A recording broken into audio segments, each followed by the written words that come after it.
सो जो भी लोग इस वीडियो पे नए आए हैं, सबसे पहले तो मैं उनको बता दूं कि एक छोटी सी वीडियो सीरीज चल रही है जिसमें हम बात करते हैं कि जो एक एथलीट होता है या जो एक फिटनेस एंथुसियास्ट बंदा होता है उसकी फिजिकल कंपोनेंट्स यानी कि strength, endurance, power, flexibility, agility पे क्या असर पड़ेगा। क्योंकि आप सभी देख रहे हैं टाइम कैसा है, हम घर से बाहर नहीं निकल पा रहे हैं, डी ट्रेनिंग मोड पे हैं, तो जिम बंद है, प्लेग्राउंड बंद है, क्लब्स बंद है।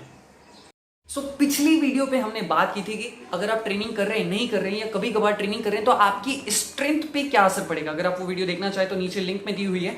आज हम बात करने वाले हैं कि आपकी स्पीड और आपकी एजिलिटी पे क्या असर पड़ेगा, because both of this terms are inter related. Let's गो।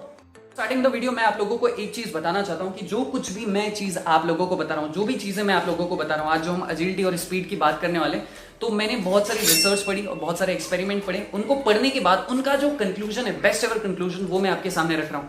पहले मैंने सोचा था कि मैं आपके सामने रिसर्च रखूं, लेकिन फिर मैंने सोचा इतनी सारी रिसर्च कौन पढ़ेगा, कौन बताएगा, फिर आप कंफ्यूज होंगे कि यार ये रिसर्च ये बोल रही, ये रिसर्च ये बोल रही, तो क्या समझे। तो मैंने उसका एक बेस्ट एवर कंक्लूजन तैयार किया और वो मैं आप लोगों के सामने रख रहा हूं।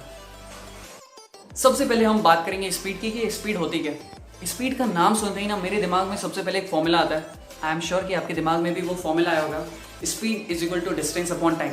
But in terms of physical education या फिजिकल कंपोनेंट्स के टर्म्स में डिफाइन करें तो स्पीड का मतलब होता है the quick movement perform by your limbs. और लिम्स क्या होते हैं? हमारे हाथ और हमारे पैर, यानी कि आपके हाथ और पैर कितनी क्विकली किसी भी मूवमेंट को परफॉर्म कर सकते हैं। खुशी की बात है, खुशी की बात यह है कि यार जो मैंने रिसर्च पढ़ी है वो रिसर्च ये कह रही है कि स्पीड और एजिलिटी ये दोनों इंटर रिलेटेड फैक्टर्स हैं। अगर आप एक लंबे समय तक ट्रेनिंग नहीं कर पाए, मैं ये नहीं कह रहा कि आपने बहुत लंबे समय तक ट्रेनिंग नहीं की है, यहाँ पे सिर्फ इतना लिखा है कि अगर आप एक ठीक लिमिटेड टाइम के लिए अगर आप ट्रेनिंग नहीं कर पाए तो आपकी स्पीड पे कोई बहुत बड़ा असर नहीं पड़ने वाला, बहुत छिटपुट सा असर पड़ेगा। अब आप भी से कहेंगे ऐसा क्यों भैया, आपकी स्पीड पे असर क्यों नहीं पड़ेगा? क्योंकि रिसर्चर्स का ये कहना है, उन्होंने जो अपनी रिसर्च में पाया, उन्होंने पाया कि यार ये जो हमारी स्पीड होती है, ये जो हमारी एजिलिटी होती है, ये हमारी इननेट क्वालिटी होती है। सिंपल वर्ड्स में कहूं तो ये हमारे जेनेटिक फैक्टर्स पे डिपेंड करती है।